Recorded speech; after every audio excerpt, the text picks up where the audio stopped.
Hi everyone, and welcome back to my channel. First of all, what do you think of this jumper? I'm not sure, it's a bit too big. It's a Superdry jumper, but I kind of look like the Michelin man. It's very baggy. I bought it in my usual size. I think it's supposed to be oversized. I think it's going to have to go back, but I love the colour and I love the rainbow, so let me know what you think. Right, yeah, we've got a little haul for you today. Just a tiny one, just a little one. I've been waiting on this delivery for quite a while. There's been some postal delays, and I've been hitting that track button, you know. I don't normally do that. A lot of people do, I know, but I'm usually quite restrained. For the first sort of, at least the first 4 or 5 days, I tend not to worry too much and start tracking my purchases.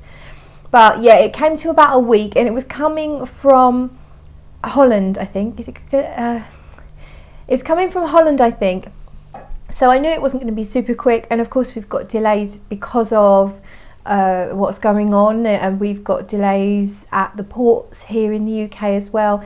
And so I wasn't expecting it to be super quick, but I kept on hitting the tracking button after that first week because I was kind of excited and anxious to get it, and I really wanted to put it in some videos.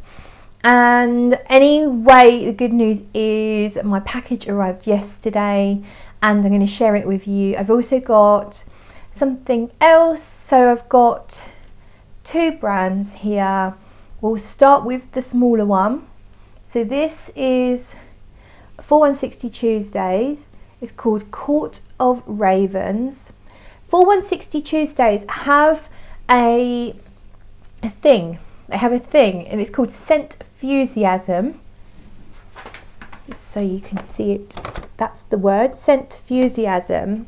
This is a Patreon thing, so you know the whole Patreon thing. What you can do is you can sign up to 4160 Tuesdays, sign up to their Patreon. There are videos on perfume making and perfume materials, so it's a little more in depth.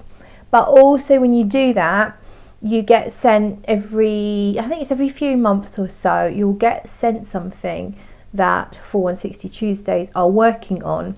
In this case, there was a set of 4 of these. This is the 4th in the set. I didn't get the first one. The first one was I think it's called Hammersmith, and that was a tea and biscuits. That went out at about the time of the pandemic, like when it first hit. So that one I didn't get for whatever reason, but I got the other 3, and this is the last one to come. Court of Ravens is a gothic rose fragrance. So I thought I'd share that with you first. So let's tell you about the actual fragrance. Okay, it says there's a Rose Ultimate. I'm not sure if that's a chord or a singular ingredient.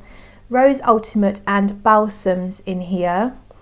Oh, Rose Ultimate is the most ethically produced natural rose material we can find, organically farmed and made from a second pressing of the rose petals, a distillation of rose water, which is the byproduct of making rose absolute, and an extraction of rose leaves collected in the harvest. I like the idea of our Court of Ravens padding their nests with red velvet, and this is just the aroma for it. We have the glossy darkness of their feathers in labdanum, citrus, styrax and oak moss, absolutes, cashmeran and patchouli. The iridescent glints come from the lightest possible touch of grapefruit, lavender and mint. My aim is for you to hardly notice that they are there at all. So they're the notes of Court of Ravens.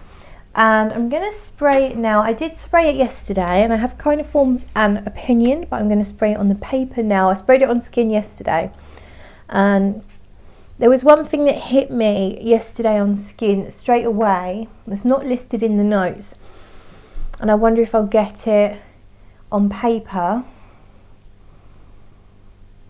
Not straight away. So yesterday when I had it on my skin, I felt that I smelled cumin quite strongly. I'm not sure if it's in there, it's not mentioned in the notes. Cumin can smell a touch curry-like, sometimes gets compared to an underarm body odour type scent in fragrances. And it's not a note that I really enjoy. generally speaking, if cumin is listed as a note in a fragrance, it kind of loses my interest, unless it is so pared down that I just can't smell it at all, or it's really barely there, and it kind of just doesn't work for me. Some people really enjoy it, but I do think I can smell it in here. I'm not sure, something a little, it's almost like slightly rubbery as well, but the rest of the composition is lovely. It's rosy, it's almost boozy, it's very for 160 Tuesdays. You can kind of pick out things that you might recognise from other fragrances. It is dark and gothic, but it's not too weird, as long as you are okay with cumin, which I don't even know is really there, but it does smell like it's there. But the rosiness is lovely. It kind of has the green natural feel that I got from wafts from the loft. It's a little bit peppery. I don't really pick up on mint, grapefruit, which you're not supposed to, as per the letter that came with it. For me, it's kind of incensey feel. It's dark, a little bit smoky, definitely rosy, kind of woodsy. It's really beautiful, but the cumin note for me, or what I think is cumin, stops me from falling in love. But that's Court of Ravens. It's going to be available on the For 160 Tuesdays website next year. For now, you would only get to try it if you were part of the Patreon. It's very good value. I highly recommend it if you're interested in perfume making and interested in receiving releases from For 160 Tuesdays. Some that will never make it to be sold, and some that will, but you'll get them first. I highly recommend signing up to Scenthusiasm. And this is going to require more testing, and if you're interested in a full review, let me know in the comments below.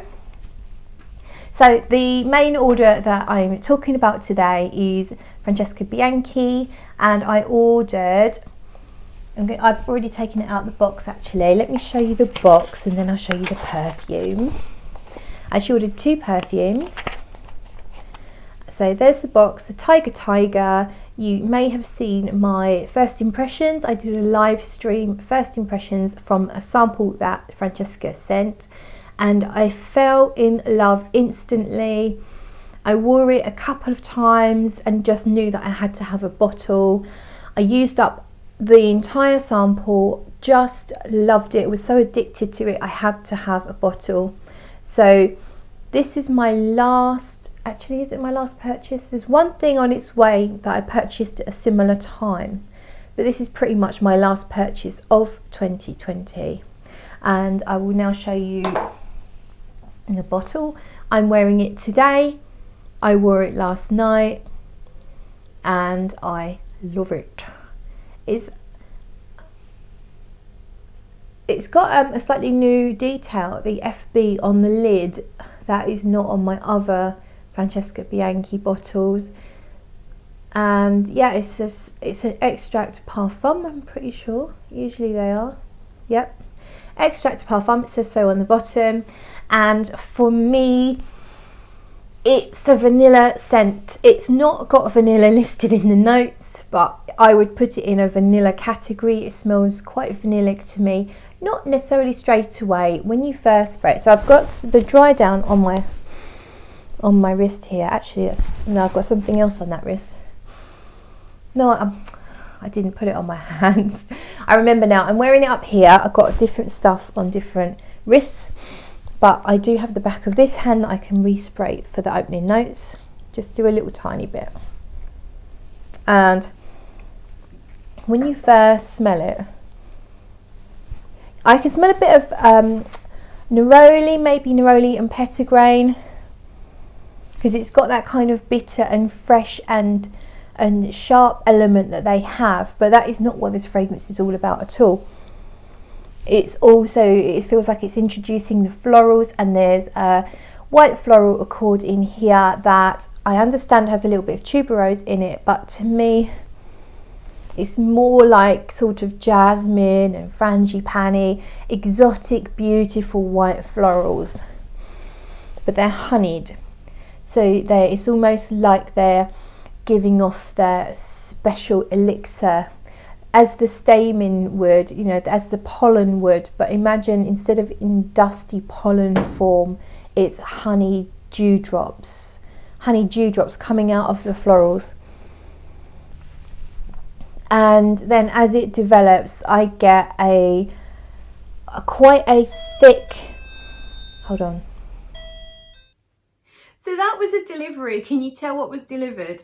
Well, I ordered the same jumper in this green colour because it was on sale, so I got it £20 cheaper, and it's a smaller size. It's actually 2 sizes smaller. Let me know. I think it looks a lot better because the arms aren't all baggy, and let's see.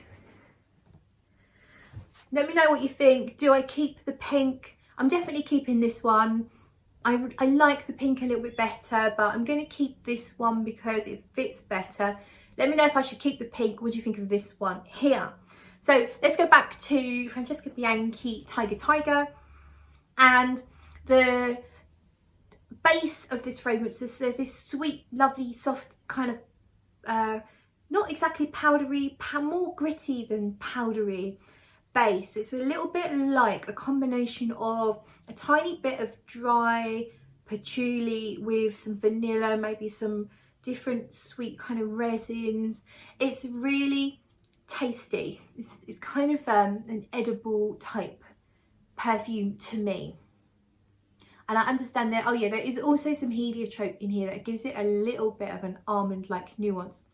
So for me, the fragrance is mostly gorgeous, exotic, honey white florals and beautiful, gritty, grainy, resinous, vanillic type thing. That's mostly what I get from Tiger. I will do a full review when I've had a little bit longer to wear it. For now, I am absolutely loving it. I rate it as one of the best fragrances I've tried this year, and in fact, because it was released this year, I rate it as one of the best releases of 2020.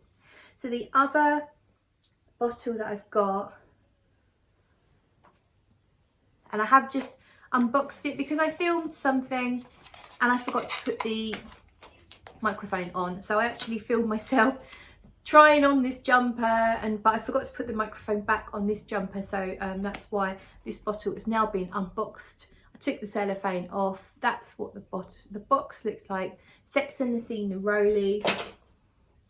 There's the bottle and the juice, nice and rich. This one opens up. I also just sprayed it on here when I was filming and not recording properly. Sexiness Neroli opens with bitter, fresh and sweet elements all at once. You've got bergamot, neroli and petitgrain, so that gives you all of that at once. In here you've also got honey, you've got mimosa, in the base you've got ambergris to give it a little salty, a seaside kind of element. And there's I think there's iris and rose. There's lots going on in here. I did review it once. I will link that below, but that was from a sample. So I'm gonna now redo my review once I've had a bit longer to wear and enjoy the fragrance. So that one is Sexiness Neroli. So happy to have it. I've got the body oil. The body oil is amazing. The scent lasts really, really well. And actually, you don't need the perfume if you only want a few hours of scent because it actually projects. It's amazing. So I highly recommend the body oil. But now I've got both. I'll be wearing both together and I'm really, really pleased to be able to do that. Finally, got a little bit of a giveaway. When I ordered my perfumes, I was able to choose 2 samples and I chose Sticky Fingers and Angel's Dust. And I'm going to give those away to 1 subscriber. And all you need to do, you do need to be based in the UK. I cannot send it outside of the UK, unfortunately. That's just not something I can physically do. it's illegal. But as long as you're in the UK, you will need to be subscribed to my channel, like this video, and you need to comment. And I think what I'd really like to see is a little bit of creativity. Francesca Bianchi has some really great names for her fragrances: Angel's Dust, Sticky Fingers, Sex and the Sea, Tiger. So I would like you to come up with a name for a fragrance that you think Francesca Bianchi could release. And if you like, you can add notes that you think would be in the perfume, or just a general description of how it might smell. So that's what you have to do to be in with a chance of winning these 2 samples. And that's everything. Thank you so much for watching, and I'll see you in another video.